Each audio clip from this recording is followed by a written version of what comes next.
Lietuvos radijas ir televizija yra 100% išlaikomas iš biudžeto? Ne.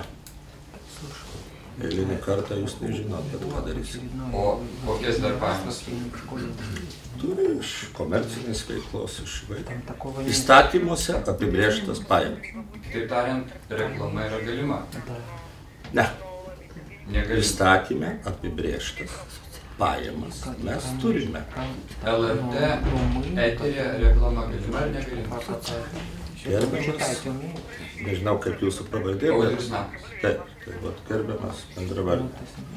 Mes veikiame Lietuvos Respublikos įstatymų nustatytą tvarką. Jeigu jūs matot pažeidimų, jūsų teisė kreiptis į atitinkamas institucijas, kurios kontroliuoja. Jų yra koks 20, kurios mus gali kontroliuoti, pastabas daryti, bausti ir taip toliau. Supratau, tai kiek aš žinau, LRT reklama yra negalima.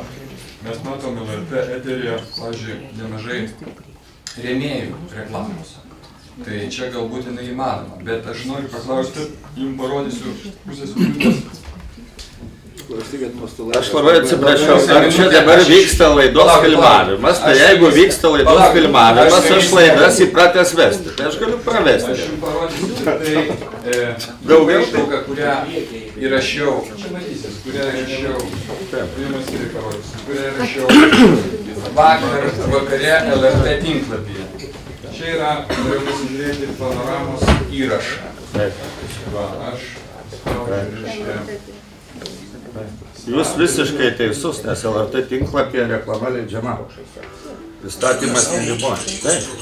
Ir galima reklamuoti. LRT tinklapis nėra LRT. Ne, yra apibrėžta įstatymė ir jūs visiškai teisus, kad galima. Sveikinu Seimą priėmus puikų įstatymą. Ne, tai gerai. Mes balsavom už jį. Mes už tokį įstatymą balsavom. Gerbiamas Nagli, mes dabar pamatėm, kad yra toks gal šio įstatymo tam tikra ir trūkumas, tai atsižvelgsim.